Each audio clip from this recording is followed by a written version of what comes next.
Hi, and welcome back to Loving an Addict. How's your Christmas going? I thought I'd just pop in here for a quick moment and let you know how my day started. My oldest son is moved out of state, and I think it's the first Christmas I haven't had my grandchildren. And so I was really excited. I had booked ahead and had a scheduled appointment to go visit with my other son in prison.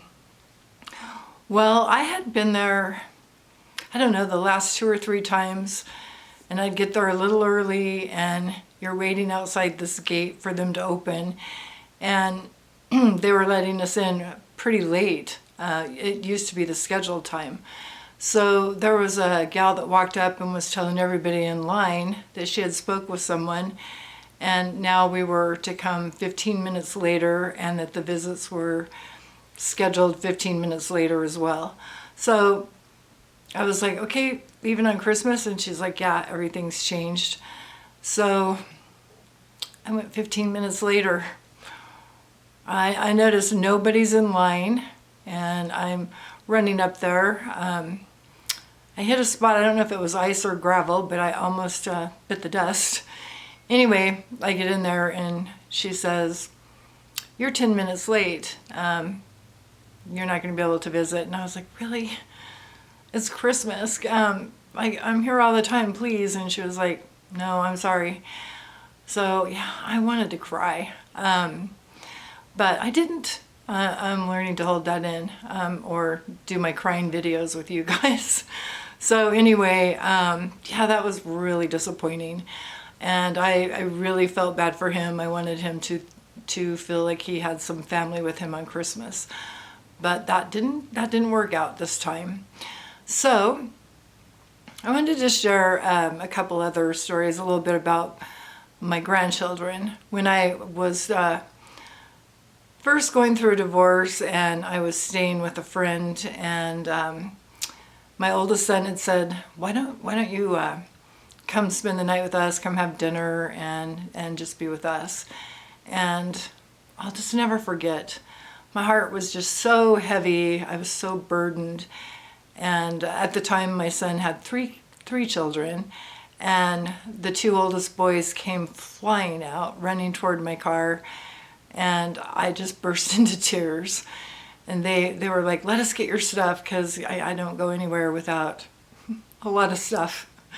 Anyway, I'll just never forget their little faces and them hugging me. And they had bunk beds, and my oldest grandson had the bigger bed, so I was sleeping with him, and he was looking at me and he's like, Grandma, now you're one of us.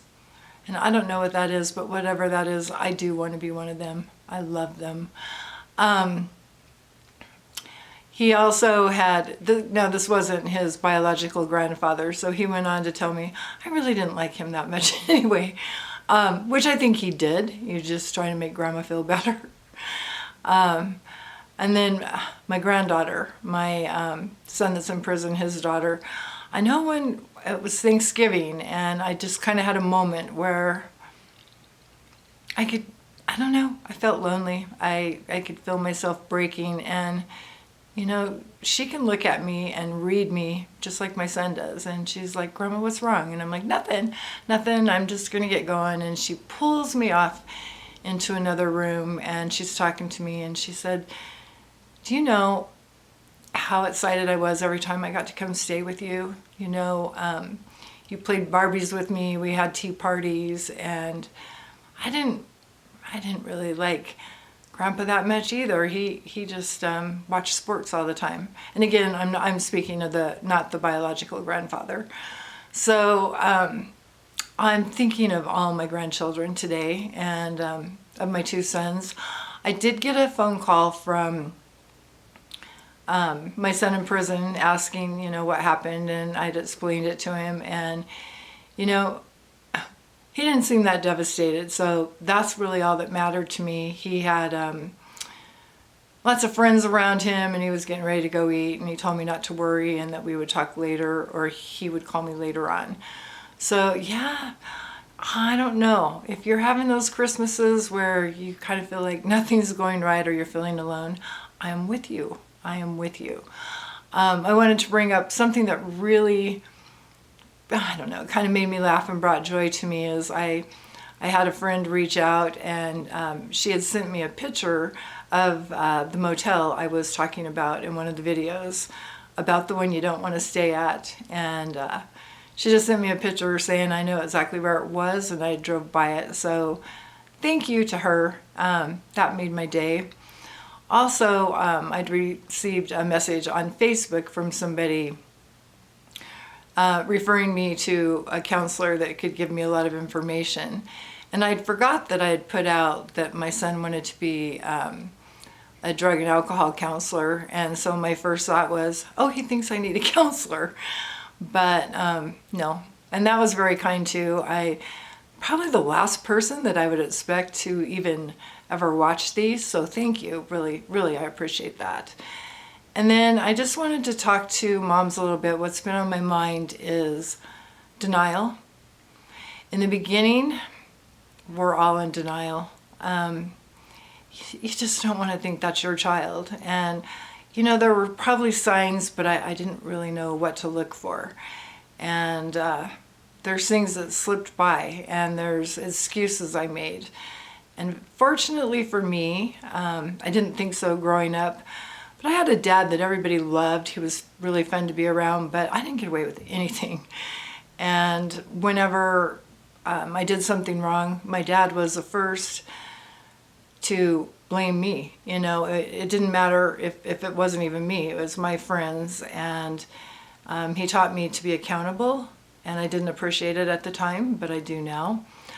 I remember a time when I was in high school and one of my friends, her parents were, I think they were out of the country, and we were going to go up to the cabin, and there was a bunch of us girls. And yeah, so I didn't exactly tell my parents the truth. I said I was going to another friend's cabin in McCall with her mother and her, which wasn't true.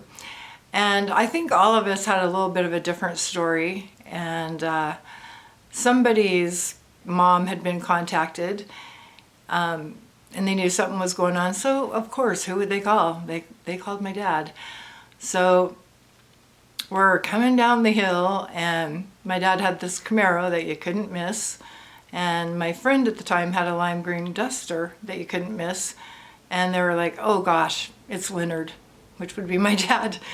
And they just pull over, and you know, you're trying to be so cool, and I'm like, well, I think I'll go with my parents. And yeah, I got chewed out pretty much all the way home, but you know what, he never told on anybody else. He never got a hold of their parents. I think because I was an only child, and I'm going to say I was very loved and very well taken care of, but I was taught manners and to hold accountability. So if there's somebody in your family and you think things aren't quite adding up, don't second guess that gut. I mean, you've got to listen to that. I wish I would have a long time ago.